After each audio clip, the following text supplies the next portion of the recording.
to another edition of Front and Center. I'm really excited today to have a very special guest, a woman that I met in 2014 when she was a speaker at an event that I was as well, called the Progressive Summit. There were roughly 50 different progressive organizations there and over 200 activists in the room. And I got to meet Zen that day, well, actually building up to that day, and I was taken back by what she was able to explain of so much of that's contributing to the lack of health in our country. And I'll leave it at that so we can get into this on the podcast. So remember, if you're there when you're done, please stay with us till the end and share, like, and do all those things to help us promote this message, because it's really important. So now I want to bring in my partner, Steve Behrman. And Steve, would you make a more formal introduction, please, of our special guest, Zen Honeycutt? Thanks, Michael, and welcome, Zen. Zen Honeycutt is the founding executive director of Moms Across America, which is a nonprofit national coalition of unstoppable moms. She has 3 boys with allergies and autism symptoms, which greatly improved when they went GMO-free and organic. She discovered that thousands of moms are seeing the same results. She's the author of Unstoppable: Transforming Sickness and Struggle into Triumph, Empowerment, and Celebration of Community. She also instigated the first consumer-funded glyphosate testing in America. And Zen is also the director of a short film called Communities Rising, and recently launched a new nonprofit pilot program called the Neighborhood Food Network to create a parallel food system, one street at a time. Welcome, Zen, and could you please tell our audience what Moms Across America is all about and how you got started with it? Well, thank you, Steve. Thank you, Michael. And thank you for everybody who's watching and for your team that puts this on. I really appreciate the opportunity to speak to more people everywhere about this issue that's so near and dear to my heart. And that is the food supply and the poisoning of Americans through the food supply, and the benefits of organic, and how we really can recover from so many different ailments and health issues and regain our power in life, our creativity, our relationships, and everything that matters to us, right? Our freedom and our health and our integrity in this nation can really be benefited by focusing on the food supply, because we all know food brings everybody together, right? And that's what Moms Across America was initiated around. My children were sick, as you mentioned in my introduction, and my husband and I never had those issues when we were kids. These were new issues: autism, allergies, autoimmune issues, asthma. These were things that we did not have. And all of a sudden, every family that we knew had kids with these issues. And so I looked into it. I realized that GMOs had been introduced into the food supply. At that time, it was 20 years prior. Now it's been about 30 something years, and that they were not labeled. And they came with a whole bunch of very harmful pesticides because they had been genetically engineered. The majority of them, 80% of them, had been genetically engineered to withstand these pesticides. So I did a deep dive into the food supply, because you know the saying, a worried mom does better research than the FBI, right? That was I was one of them. And I was worried about my kids' health, and I wanted to, support them to get better. And I found out about GMOs. I found out about glyphosate, which we'll talk about more about. And I found out about the corruption of the food supply and what the government has been doing that allows the poisoning of American citizens.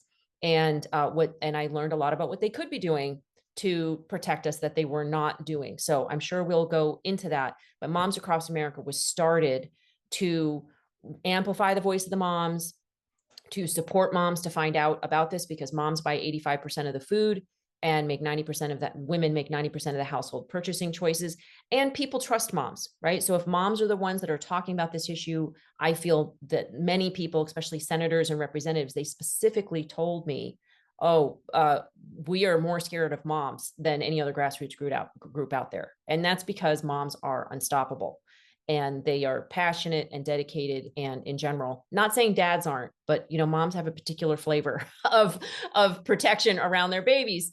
And so we took that on, and it grew from 0 in February 2013 to a reach of over 300,000 a week on Facebook. And that we joined into 179 groups, joined into 4th of July parades for our first event. And since then, we had, in the first 5 years, we had 600 leaders that created over 1,000 events local, nationwide, and at least one in every single state. And so our moms have been really at the forefront of pushing for organic food in grocery stores. And I don't know about you, but now at every store I go into, I see organic food. And some stores, they say organic in every aisle, like Albertsons. And so I believe that our moms have had a huge part of raising awareness about GMOs, glyphosate, and organic food. And that's what I'm really most proud about. We have a lot of accomplishments, but just to have organic food be more accessible and to hear from moms that their children and their family members are recovering by switching to organic food is immensely fulfilling to me. Wow. Zen, I want to touch on one thing that comes clear, and that is when you say moms are unstoppable, and why they're unstoppable. And that is something that once you become a parent, you understand how your love for your child will make you jump in front of a train to save them, stop a bullet to save them. Love is the absolute most powerful emotion that will overcome any fear. And that's where moms are so effective, because not that dads don't love their children as much, but because of the way our family structure has changed in our country over the last many years, many fathers have been disconnected from their families, from their children. And so that love connection has been broken, unfortunately, for so many. And that's where moms are the remaining connection to those children and have that powerful emotion of love that is so needed right now. So thank you with that. I'd like you to go into, if you would, a little bit of the specifics of what you know of what our government has allowed to happen for various reasons, of which you might talk about.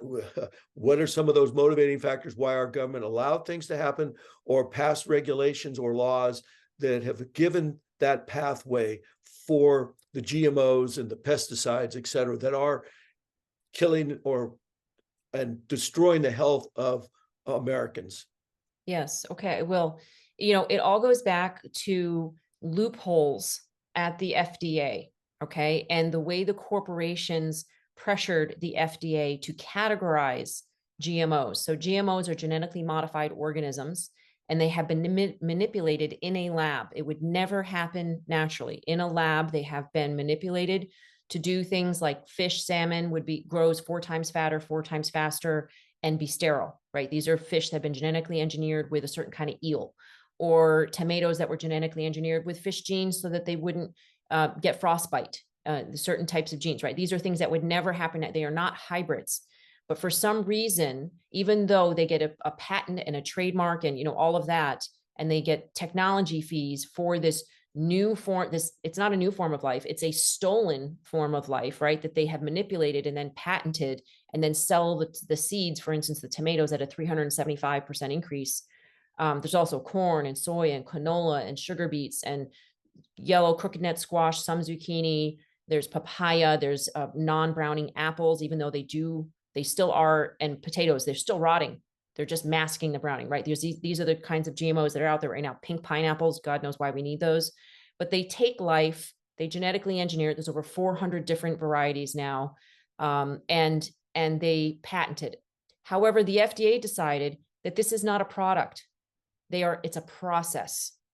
If they had categorized GMOs as a product or as an ingredient, right, as something that that you can test for and find there, which it is, you can test for GMOs and find it there. So to me, that's an ingredient. That's not a process, right? Like irradiation or freezing, right?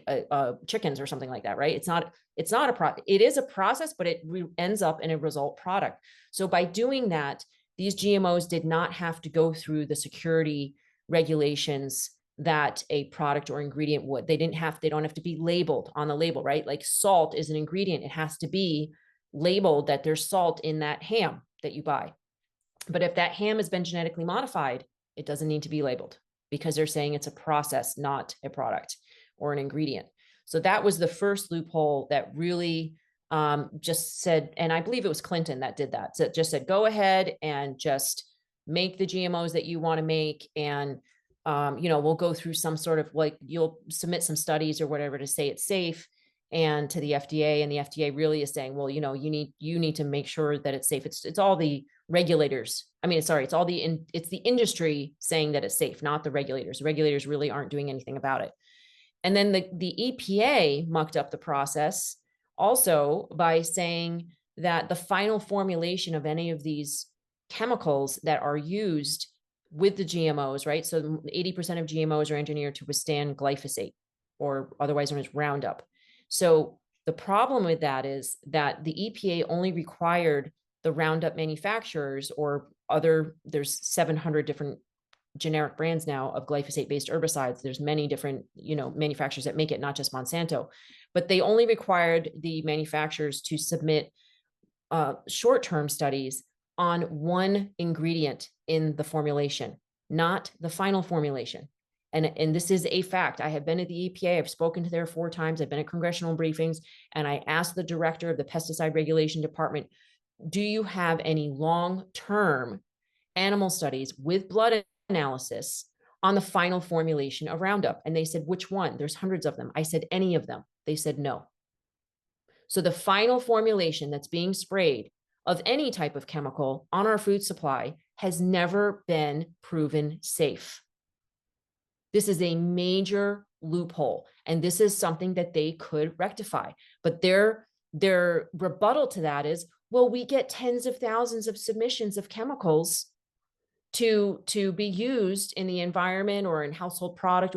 We simply can't handle all of the amount of that we get from these corporations. These corporations are producing new things all the time because they need to make money. So it's a marketing thing. And they create a new formulation and put something else in it and say it's a new product because they want to sell a new product. And they send it to the FDA and the EPA, and the EPA just gets thousands of submissions. They say we can't handle it all. So they just say, look, we'll approve any chemical, any product that has the declared active chemical ingredient in it. We don't care about the other ingredients.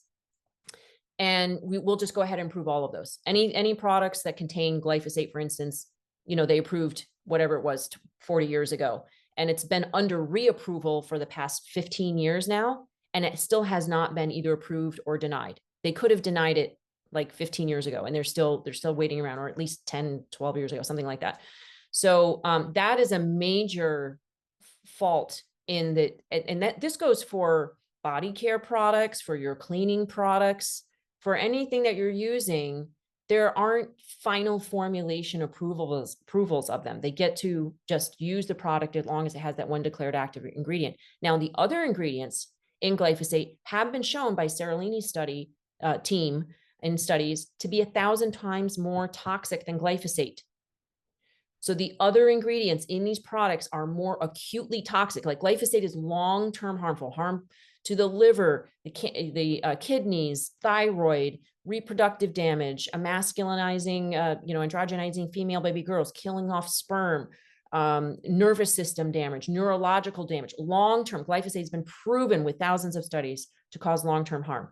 But it's the most innocuous, if you want to say that, in short-term exposure. The other ingredients, arsenic, heavy metal, PFOEA, there's other ingredients in Roundup that are acutely toxic. Within days, they will, within 36 hours or 24 hours, they will kill more than half. What acutely toxic means it will kill more than half of the animal subjects in less than 48 hours.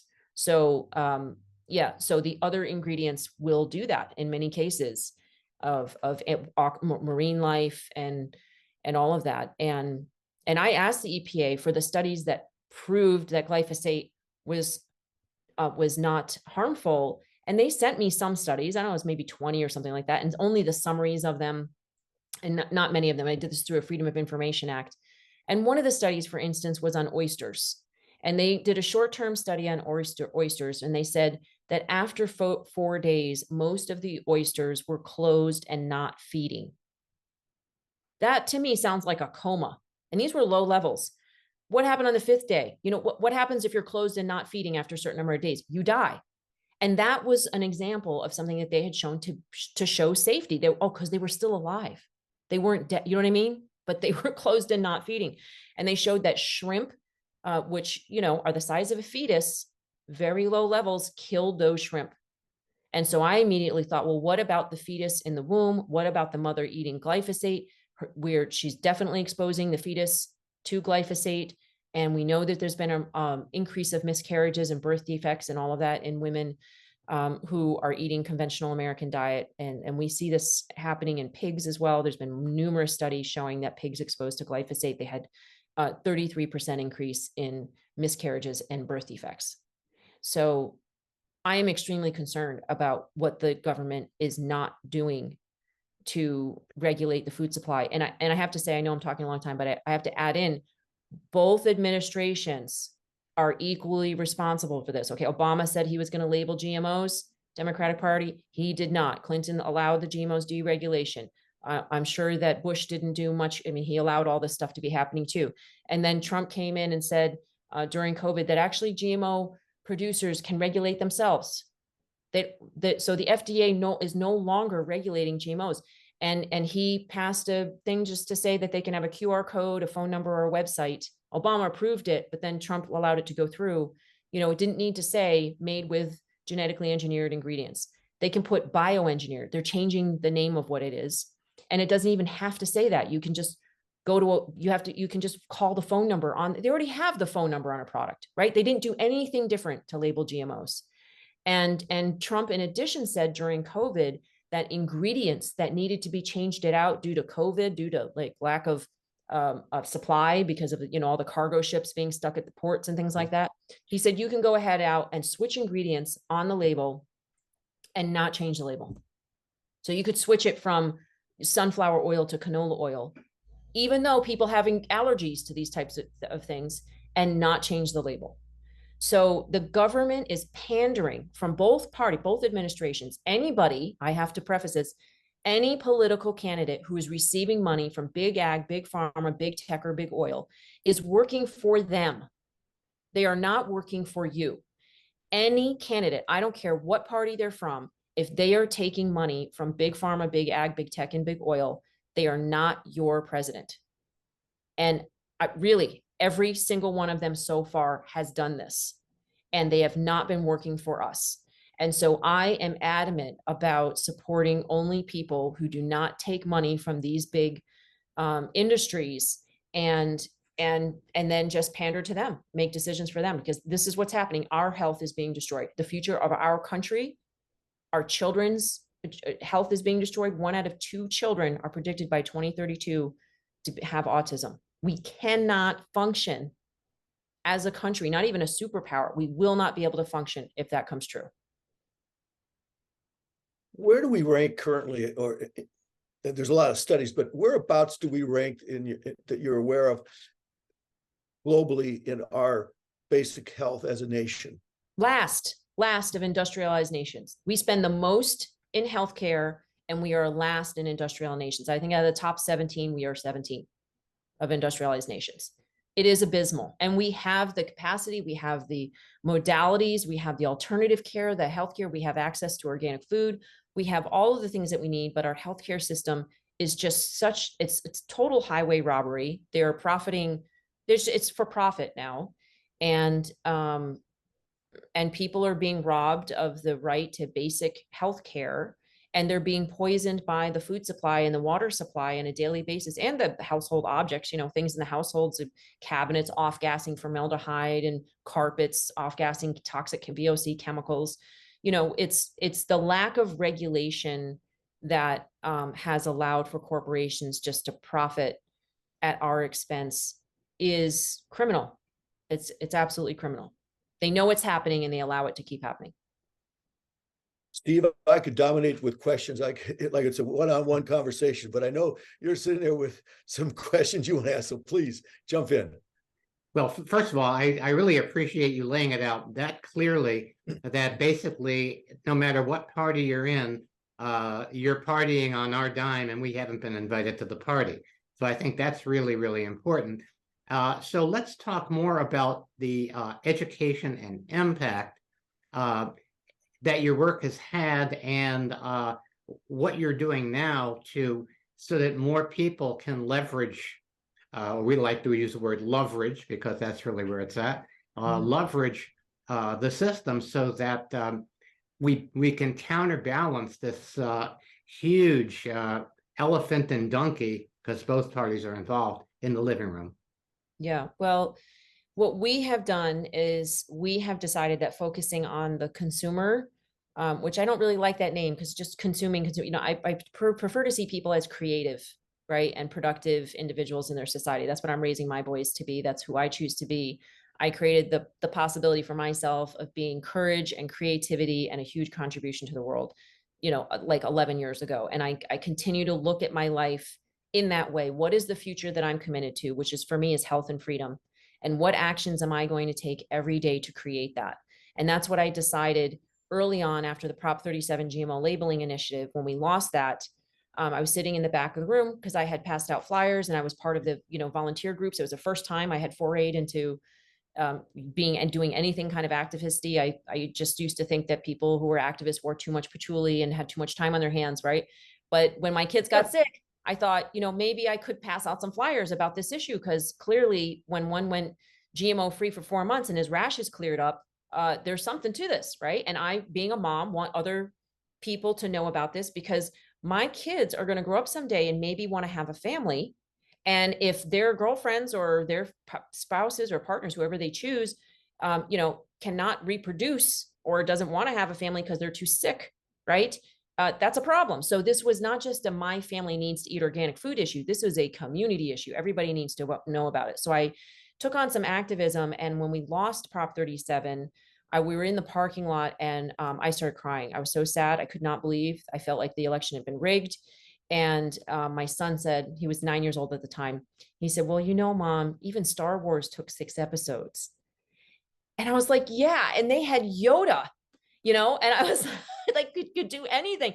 So I figured, you know, maybe it's just time for a new episode. Maybe it's time for me to take on that I am going to transform the food supply. And I don't mean I like myself, like ego driven. I don't mean that. I just mean I'm not going to wait for Jeffrey Smith or Robin O'Brien or Pam Larry to do it, right? I am going to do something. I'm going to take on responsibility for what is it, and be in the inquiry, what is it that I can do to transform the food supply? And so I decided to, within a couple of days, to invite people to join into 4th of July parades to raise awareness about GMOs and organic. And that's what started Moms Across America. And we continue to have hundreds of studies. There are thousands, but we honed in on some of them. Hundreds of studies now up on our data page. So if you want to find out more about GMOs and glyphosate, please go to our data page. Everything that I've talked about is backed by science. There are studies to show what I've talked about for everything on there, and hundreds, if not thousands more. And our educational outreach has consisted of educating about people about the 3 different kinds of GMOs, the hundreds of different kinds of pesticides. We have a campaign called Toxin Free Town Campaign, where over 100,000 people have downloaded that document of 10 alternatives to Roundup, so that you can get Roundup out of your city and streets and parks and playgrounds. Because glyphosate, for instance, it's the reason why we talk about it. It's the most widely used herbicide in the world, and 280 million pounds are used every year on our agriculture system. 20 million pounds are used every year on our parks and playgrounds and streets and underneath utility lines, like, you know, telephone poles, right? And along train tracks. So you can get Roundup out of your town, which is very important, because you could be eating organic, but your neighbor could be spraying Roundup, right? Or your city could be spraying Roundup on your sidewalks. You can get Roundup out of your town. Hundreds of homeowners associations and towns and cities have done this. 60 countries around the world since our glyphosate testing has, you know, because I believe that it helped inspire it. 60 something countries around the world have either restricted or revoked the use of glyphosate.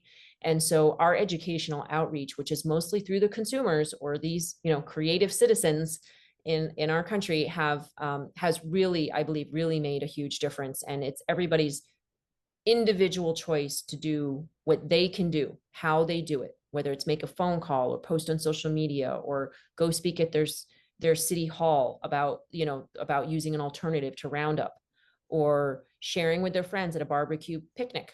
You know, my friend had a barbecue at the end of our street after school one day. And I was talking to a woman I'd never met before, and her kid was running around. He was heavyweight and very erratic behavior. He was screaming a lot. She was embarrassed and she was apologizing for him.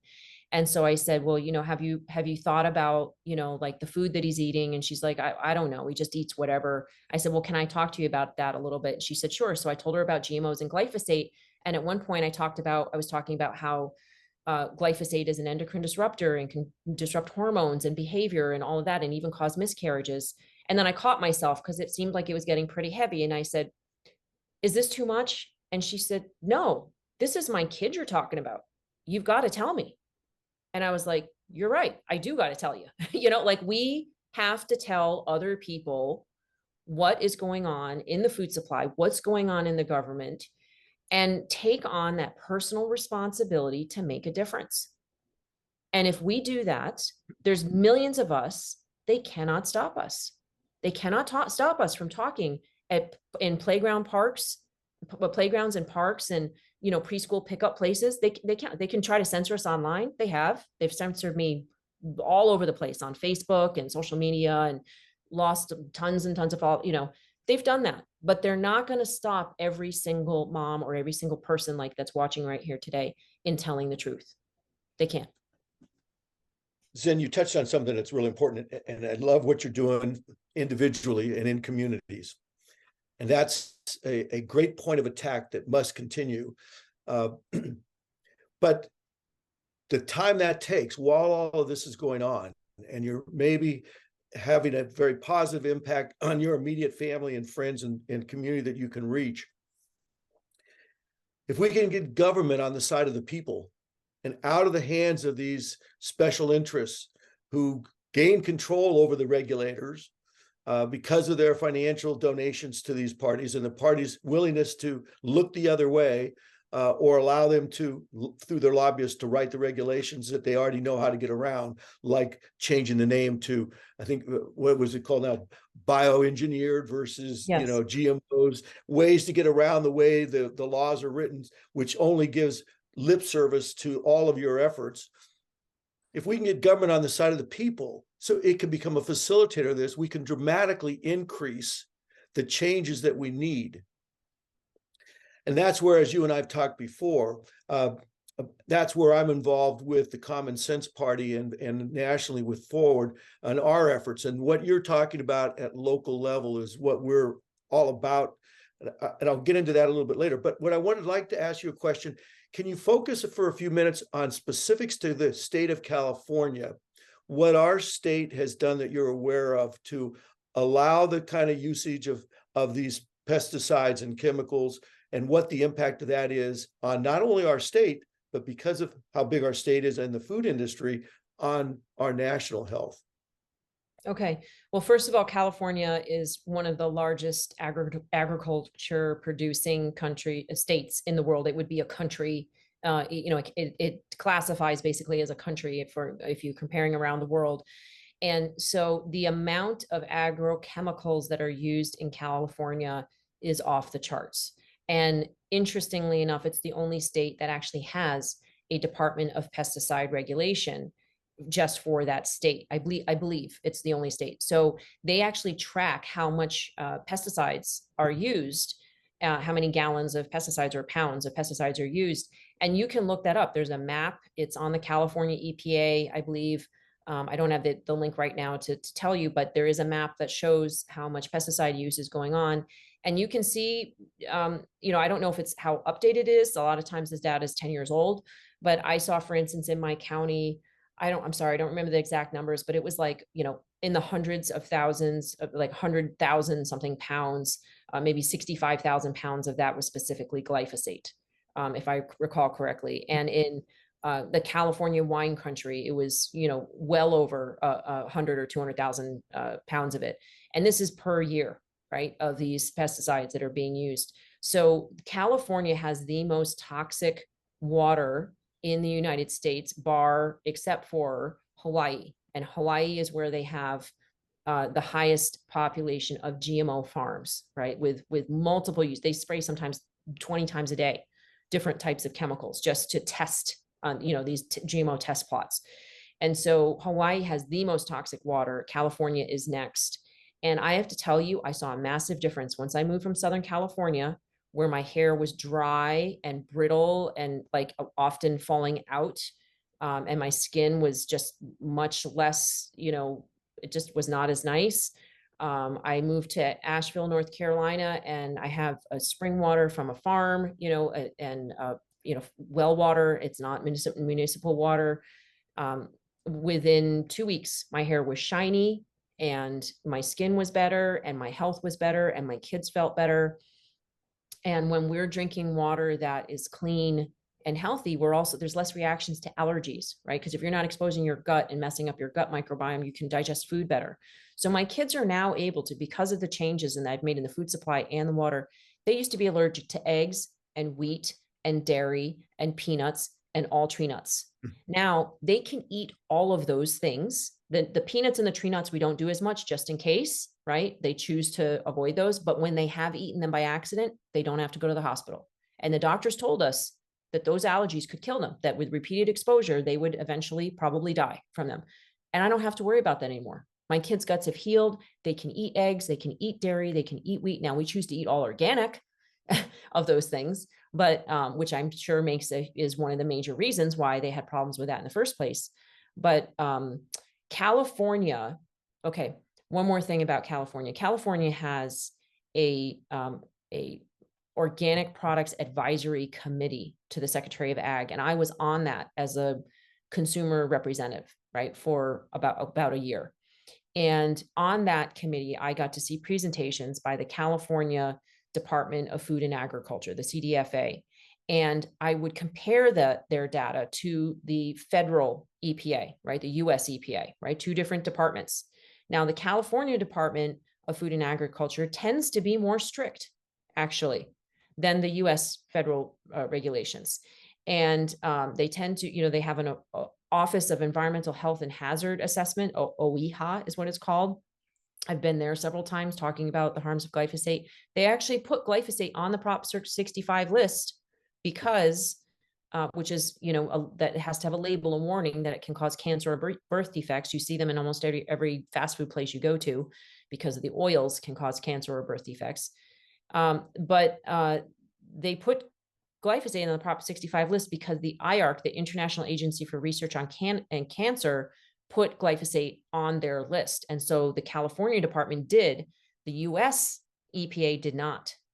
So the California, Food and Agriculture Department is more strict about certain classifications of chemicals than the US FDA. So there's that. And then also they made presentations and the CDFA saying, look, we tested 1,200 samples over the year for pesticides and chemicals, and 98% of them came below, or this was in just in California, 98% of them came below the allowable levels. So essentially, we're doing a good job. The food is pretty safe, all of that. Sounds nice, right? But when you actually look at what are they testing for and what were the levels allowed, it's a nightmare and it's total fraud and it's criminal. First of all, out of the chemicals that they tested for, there was a list, right? Of these are the chemicals we tested for. I took a look at that. And then I asked my farmer friends and the EPA, because the EPA tracks what are the most, and the California Department of Food and Ag, the Pesticide Regulation Board, they track what are the most widely used pesticides. Guess how many of the most widely used pesticides were on the list of this is what we tested for? Take a guess. Well, not zero. For California tested for 3 of them, and the US FDA tested for 2 of them. So you're on mute, Michael, but so you have to unmute yourself. How long was the list? How So many items on it? I was just looking at the top 25 most widely used herbicides. How many of those were on the list of what actually tested? Yeah, they had 3. California had 3, and the US FDA had 2. So that, first of all, tells you they're not testing for the most widely used herbicides and pesticides. And then they're saying, well, 98% of them are, they're not. And then what are the levels? So the levels, for instance, of, let's just say glyphosate, our most widely used herbicide, they allow 30 parts per million of glyphosate on, for instance, wheat, okay, that we eat. It's sprayed on glyphosate as a drying agent before harvest. Now, that number is 30,000 parts per billion.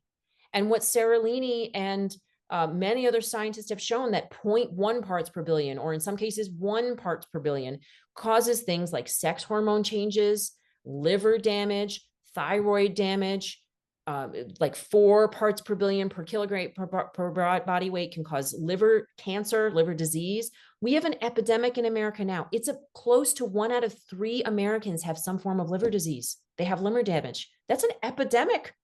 Over 100 million people in America have non-alcoholic fatty liver disease. Many of them are children. Where's that coming from? Guess what? Glyphosate has been proven to cause non-alcoholic fatty liver disease at very low levels, ultra low levels. It should have been banned a long time ago. And they are failing to do this. We are getting sick, and Big Pharma is profiting. It's a perfect profit circle for them, by the way, folks. Okay. So many of these chemical companies, like Syngenta, largest chemical producer in the world, is based in Switzerland. Their sister company is AstraZeneca. AstraZeneca makes at least 400 different drugs that treat the very same symptoms that their pesticides cause. Same thing, Monsanto had connections to pharmaceutical companies. You all know that Bayer is basically a pharmaceutical company and a chemical company. Dow and DuPont, same thing. DuPont owns the majorities of the antibiotics that you buy not antibiotics, the probiotics. So if you're buying a probiotic from like Garden of Life or something like that to support your gut, it's coming from DuPont, which is also making the chemicals that destroy the beneficial bacteria in your gut. So they're profiting from the problem that they're creating. Right. And they create the problem and figure out what they could do to offset it on the short term. Yeah. So it creates that perfect cycle of them getting constantly richer and our health getting constantly poorer. Yes. And more profit for them. Yeah. At our expense. You know, there's a classic, there's a classic saying that politics is always downstream from culture.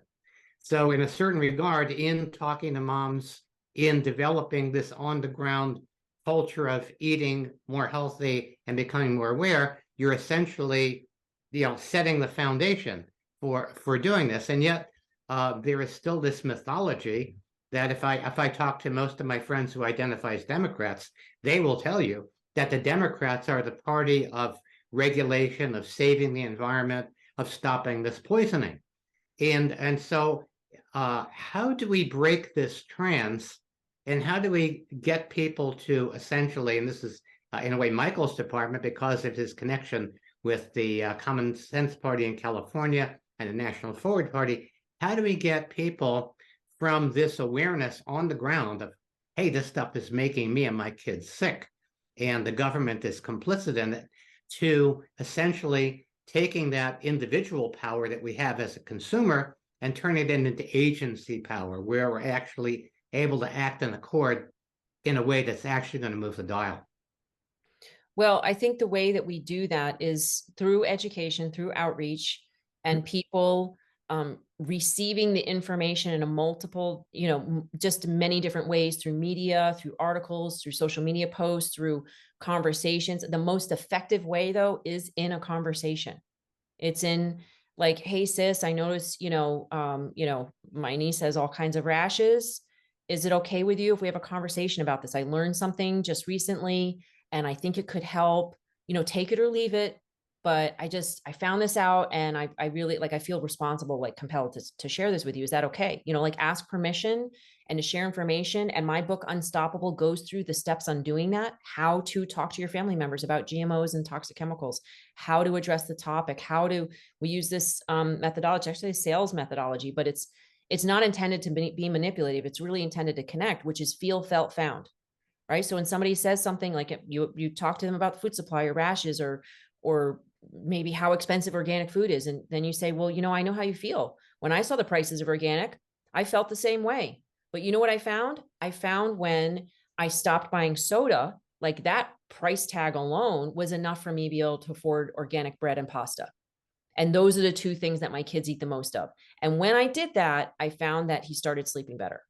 Because here's the thing, glyphosate destroys the beneficial gut bacteria. That's where melatonin is. That's where serotonin is. You don't have sufficient levels of melatonin or serotonin, you're not going to sleep well, and you're not going to feel satiated.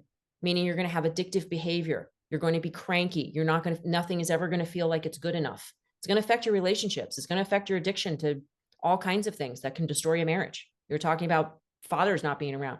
I am positive that there is an addiction to porn and gambling and alcohol and drugs and opioids simply because their gut bacteria is messed up. They don't have the balance to have serotonin in their gut to have them be able to be satiated from whatever it is that they're experiencing. I'm completely sure that that is a major factor in tearing apart families, is that the fact that we don't have proper serotonin levels because glyphosate's destroying that. But the work that you're doing is absolutely essential, and we're going to do everything we can to help promote the understanding of healthy communities. One of the most important things that we can do, as I alluded to and mentioned earlier, is to get government on the side of the people so that it could be a facilitator to these changes, because the time it will take to educate our entire citizenry to make healthier choices can be accelerated dramatically if the government would begin to change the way it operates and begins to operate on behalf of the people. And then people, I have this conversation endlessly with people. They can go on and on about the problems, but then, like you've done and demonstrated, what can I do? You jumped in and are doing everything that you can, and you've dedicated yourself to this. I'm working on the other side of that, which is at the root causes to get government there so that all of your efforts can be accelerated. And that's where the combination of what we're doing hopefully will help us create those healthier futures. Let me explain real briefly to our audience the impact, because people think, God, this is so overwhelming and it's going to take forever to make these changes. You've given them an example of where to start on a personal level, but there's one other thing that they can do. And most people are overwhelmed with just dealing with life, dealing with their children, with their sick children and family members, having two jobs to survive, to pay the rent, to pay the cost to live. Most people are feeling overwhelmed by life and the stress of it right now. So they go, I can't do anything more. And for those people, I say, you can't. You can do what Zen just outlined, which doesn't take any more time, but dropping the sodas or something, you can now afford to buy those, and you'll see a beginning to see a change instantly in your health of your own immediate family. And beyond that, something that takes, in our state of California, roughly 5 minutes to go online to change your registration to the Common Sense Party, because we don't need another party. We don't need a third party. Those have all failed, or they're heavy orthodox. A new kind of party, though, that can impact our government. People say, oh, that's such a slow process. It'll take forever. No, think of what Elon Musk accomplished when he came out with Tesla and what he accomplished with SpaceX. Within an extremely short period of time, almost immediately after Tesla started to become the popular car here in California, all of the automakers, which were losing market share, all of a sudden said, I got to change what we produce because we're losing market share. The impact he's had on the automotive industry in a very short period of time has been dramatic. The impact he had on the space industry when they launched a couple of rockets has been dramatic. As soon as there is a new kind of party that says, come as you are, you don't have to change any of your beliefs. We're not asking you to walk away from any of the principles that why you want to wear that blue label of D or that R label of red or green or whatever the heck you are. Don't change. We're not asking you to change any of that. What we're asking for people is to say, we need a new kind of party that will give an option so that our parties will be forced to change the way they deliver results for the people. They will be forced to begin to collaborate and have a new level of accountability.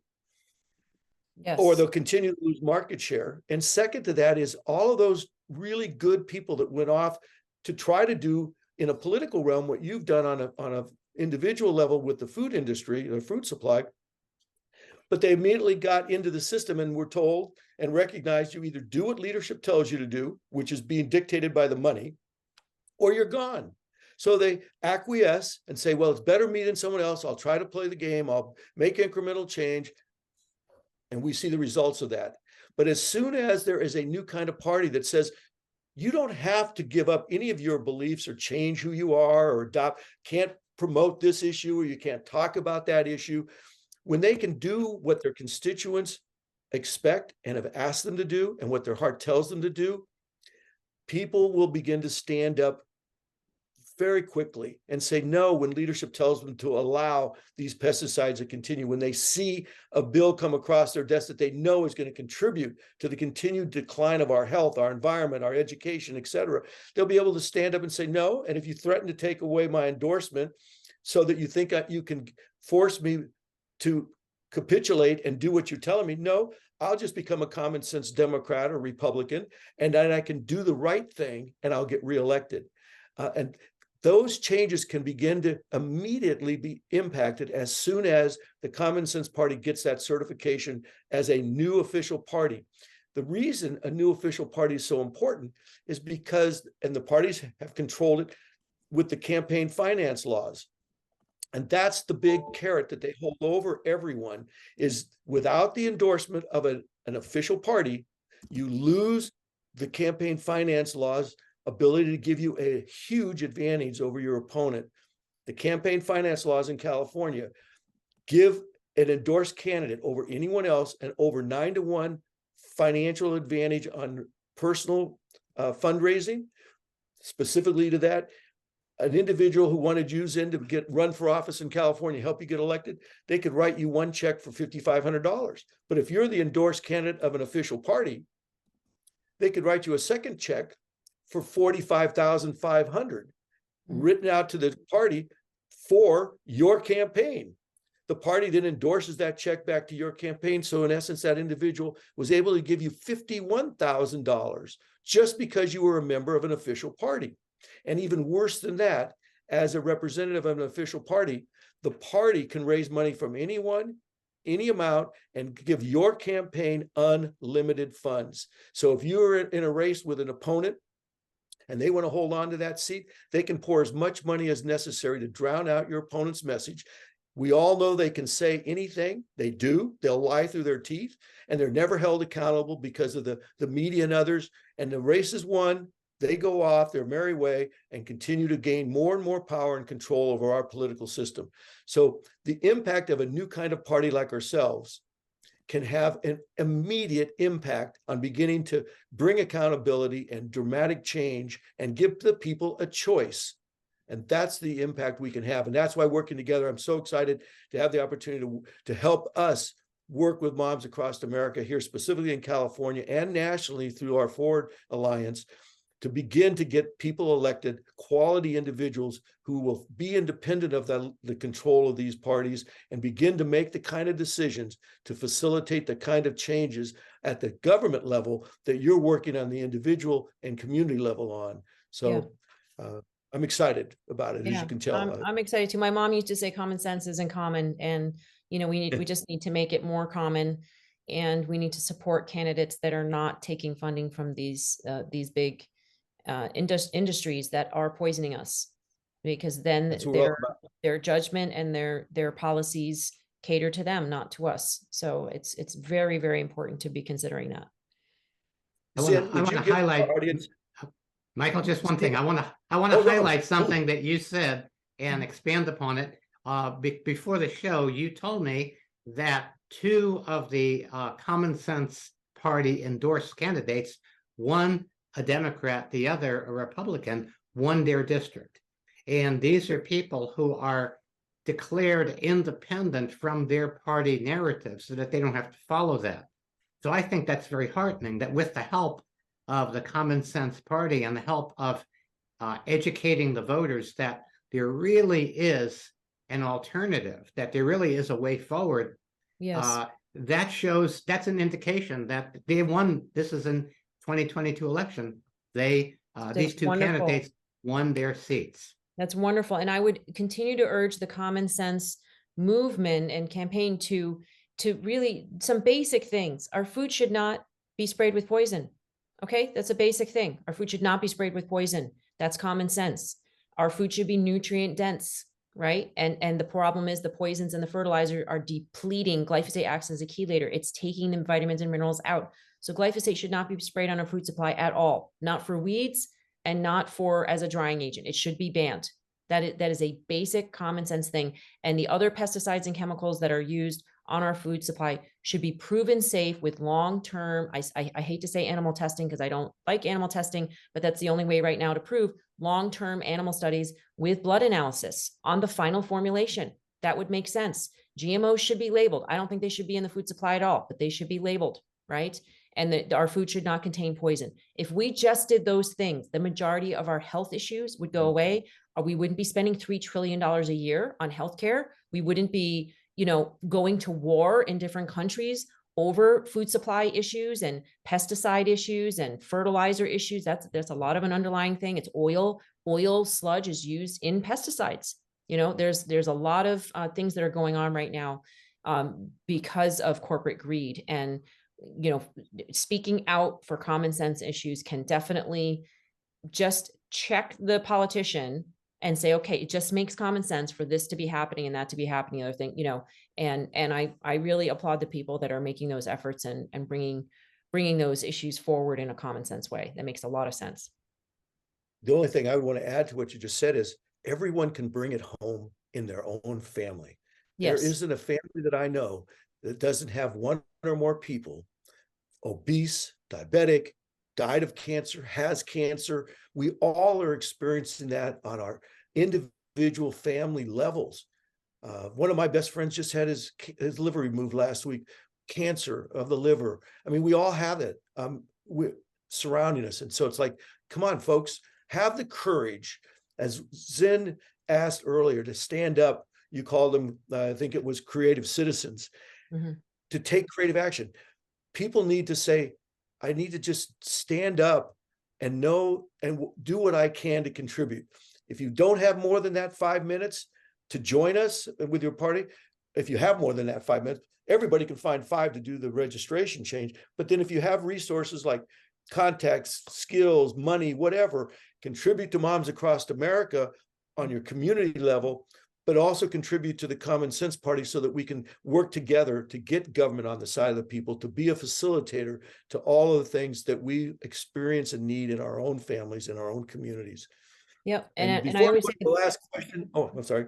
I just want to say the best way to get involved is to ask others to get involved. So host an event, host a coffee gathering on a Saturday morning with bagels, or host a movie night. You could show Communities Rising, our movie. It's on YouTube. It's 45 minutes. It's free. And then we have flyers. I don't think they're available right now because we're having warehouse issues, but pretty soon we'll have more of our flyers available. Like we have flyers on why eat organic, and Moms Across America, flyers on toxins and things like that. And you can talk about the Common Sense Party. You can talk about the issues. Just come together, get together with your neighbors and connect and have these discussions, because that's how we're going to alter things. And then I have to log off. So you had one more question? That is I'd like to end our show with, describe briefly what the more beautiful and just world your heart knows is possible. Oh, beautiful. Well, what I see is possible is a world filled with pollinators, with bees and butterflies that are just prolific all over our grasses and lawns, where we have wildflowers blooming and biodiverse vegetation and flora and fauna. And our children are healthy. They are mostly educated outside, and they're able to run around and play and connect with other human beings of all different ages. And we are eating, healthy food that's grown mostly locally. Small farms have made a comeback in our neighborhoods and areas. And we have moved away from more of the dense city populations and more of a sprawling sort of, more like a village sort of perspective with farms around us. And we have more localized access to organic, healthy, nutrient dense food. And we're supporting each other with local, our careers, our activities, our jobs, our professions that we do are more localized. And so we are more self-sufficient, we're more self-reliant, and we are definitely not beholden to the WHO, the World Health Organization, or any giant corporate global organizations that want to control what we do. We have more freedom and health, for sure. The world I want to live in. Steve, any last comments? Otherwise, we'll close the show. Well, thank you, Zen, for being with us, and thank you for pointing out the relationship between healthy, clean, nourishing food and common sense. I think that might be a very good melding of brands and missions. So let me put in a word for that. Thank you. Because without food, we can't do anything. We can't do our jobs. We can't, politicians won't be sane to run the country, right? And policemen. They're pretty much not now. Yeah. So yeah, we need healthy food for everything, relationships or jobs or careers or schools, everything. So I appreciate people focusing on that. Thank you so much. I've got to run. I have another call, but thank you. It's great to talk with you all. Bye, Zen. Bye-bye. Bye-bye. And for those still watching the show, I can't emphasize enough that Moms Across America is a great group to get involved with. We're certainly going to be involved with them. We are here with Front and Center, and we'll get involved there with the Common Sense Party and the Forward Party. And again, like, share, help us pass this word on, and help us move towards that more beautiful and just world that Zen pointed out her vision of it. It's a world that I know I want to live in. It's going to take us a long time to get there, but we can get there a lot faster together. Steve? Well, thank you, Michael. I think this was a very cogent and focused interview that I think opens the eyes of a lot of people to the relationship between food and common sense, and the understanding that we all share this need and desire for healthy bodies that create healthy minds, healthy spirits, and so on. And that is the front and center focus of our lives. And so let us move to the front and center so that we create this great upwising where we wake up, wise up, grow up, and show up. Thank you. And we'll get off of that political battlefields and get on to the cooperative playing fields. Join us at Front and Center. Join the Common Sense Party. Join Moms Across America. Thank you so much for staying with us.